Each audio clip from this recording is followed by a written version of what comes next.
YouTubes, Male Blondie here again. So today I want to talk the state of Canadian politics.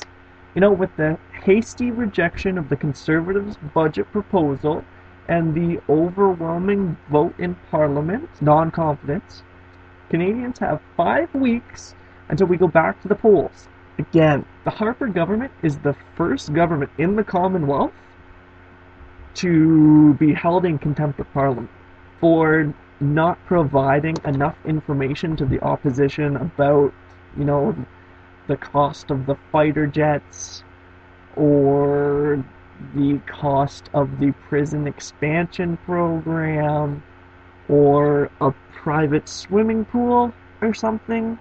I don't know. Information's not provided to the public either. God, just leave it alone.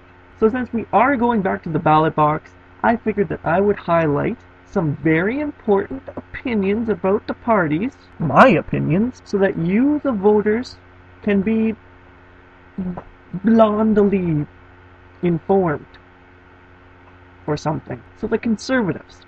Now don't get me wrong. During the time in power, the Conservatives have done some really good things. The problem is when they do something wrong, they do it really wrong.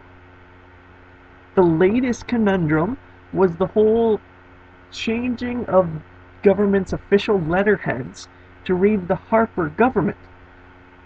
Now this is opposed to the original title, which was the Government of Canada. Now, as I'm sure you realize, a lot of Canadians would be upset about this because not a lot of Canadians want to live in Harper. But anyways, the point I'm trying to get across is that I'm not talking figuratively when I say that the Conservative figurehead has, an abnormally massive head figure. Now, if you're as confused as I am about that statement, then that's good, because you now understand the Bloc Québécois' political platform. I'm kidding. Easy. I do understand what the Bloc is about. They're separatists. What they want is Quebec to be a separate nation from Canada. I'm pretty sure that involves a big dome, like the plot for the Simpsons movie. The largest opposition party in Canada, that's the Liberals. And the Liberals are really good at their role because they oppose everything.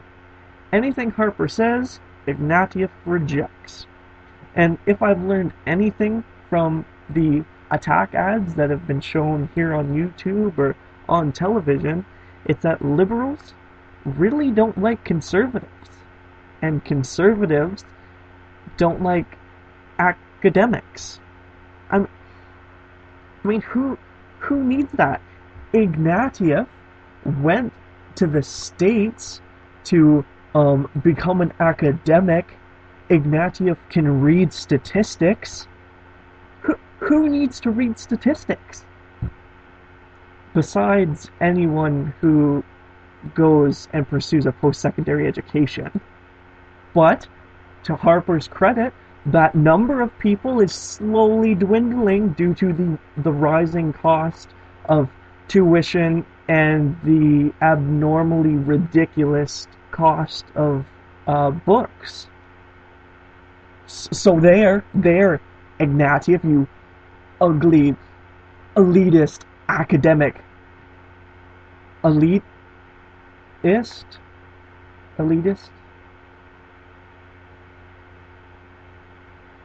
Anyways, speaking of the political, slander media, it's actually been good. A lot of people hate it, but I've learned a lot. I've learned all I need to know about the political platforms based on these slander ads. I mean, 1, Conservatives hate Liberals. 2, Liberals hate Conservatives. 3, the Green Party's, really too high to understand the meaning of an attack ad. 4, the NDP are always supporting the hard-working and steadily decreasing spectrum of the middle-class Canadian. And they're very pro supporters of well maintained facial hair. Like, no, seriously. The only thing that's been consistent in Canadian politics over the last 7 years is the fact that we are going to go to the ballot box on multiple occasions, and Jack Layton's mustache is going to be impeccably groomed every day. But, at any rate, I really do hope that this kind of helps you all understand a little more about Canadian politics.